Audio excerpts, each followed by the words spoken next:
How's everybody? Welcome to another edition of Cup Chronicles. The Cup seems to take care of all the issues. Trust me, it works. So look, let's call this one. I remember a group called Captain and Tennille had a song called Muskrat Love. I don't know where they got that from, but we're gonna call this one here Monkey Love, okay? So I was as you know, I was in the Navy. Greatest service in the world. We can do it all. Try us. You'll see.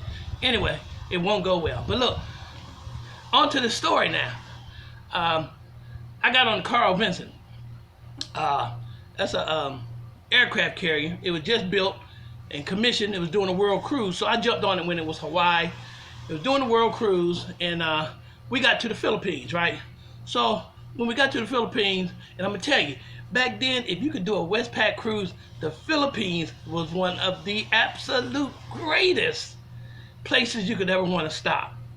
As a sailor, I mean, it was marvelous. So anyway, we there 3 or 4 days, so we hanging out in Subic Bay, and we do everything sailors do in Subic Bay. You know, it's a lot going on and stuff. So we got a little bored with that. We wanted to go somewhere else, right? So we talked to some locals, and they told us that, hey, you should go to Olongapo. And I think I'm saying it right. It's a little further out, a little stretch out further on the other side and everything. So we called a cab, and the driver told us about a nice hotel where we could stay. So we got the hotel and everything, and they was telling us about the beach and everything. So we decided we were gonna go to the beach. So I think it was 5 of us, and we were gonna relax and have a good time. And so from the distance from the hotel to the beach was about a half a mile. But man, it was some kind of unbearable heat, and we didn't want to walk that far. So this guy told us about this shortcut through the woods. It not real woods, but it was woods, right? So we get all our gear up and everything, and we get ready to go to the beach. And this one dude, he has on these, I'm gonna tell you, and these were the worst swimming trunks a man could ever wear in his life. These things called Speedos, you know, they super tight. I don't know. Anyway, that's what he had on. We told him not to wear them, but he wore them, right? And so he put them Speedos on. We walking and everything. So as we walking through the woods, we hear a noise behind us, and we turn around and look, and it's a small group of monkeys and stuff, right? We're like, oh my God, what is it? And they threw something at us, right? So this one dude in the group, he picks up a rock, and we like, man, don't do that. Leave them monkeys alone.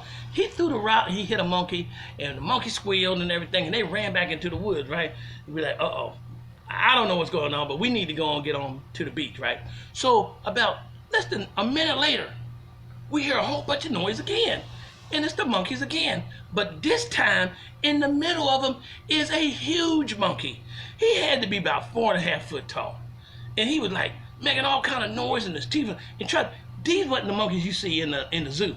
Oh no, these monkeys have been through the throes of life. It looked like they've been fighting every day of their life, and they was ready to kick some butt. Especially that main, I guess he was the dominant monkey or something like that. So, like I said, these monkeys wasn't huggable or nothing like that. So the fool in the group, the one that threw the rock the first time, picked up another rock.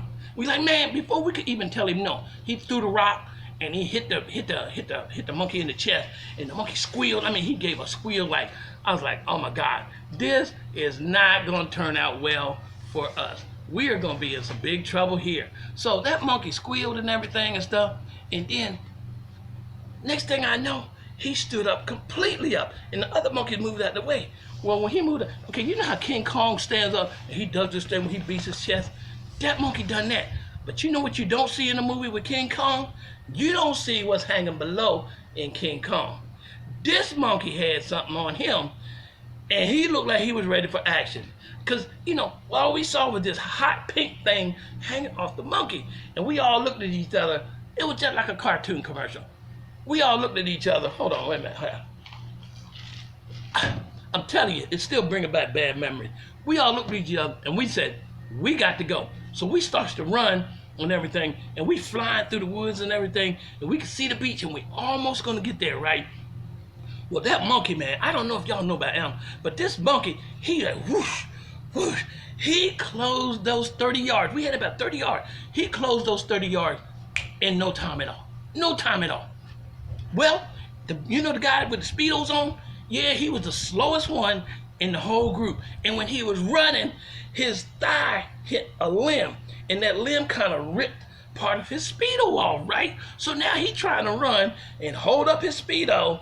And you know, you got to run with both arms when you're free. You can't be holding up nothing. So he's trying to run, and that monkey's on him. And I turned back and looked, and my friend, I swear, his eyes both was like this. The fear that he was exhibiting was beyond belief. But hey, there wasn't nothing I could do for him, because I ain't let the monkey get up on me. I'm getting to the water. I figure the monkey can't swim. They don't like water. Hey, and it might be safety out there, right? So we get down to the get down to the beach, and we running. I ran out my flip-flops, and I think when I ran out my flip-flops, my soul left my body, my spirit left my soul, and I'm the one third behind. I'm trying to catch up with all of them.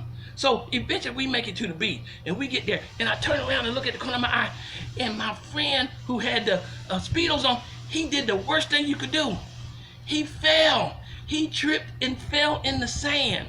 And when he fell, that monkey ran up on him, and he stood up above him like that. And I swear to God, I'm telling you now,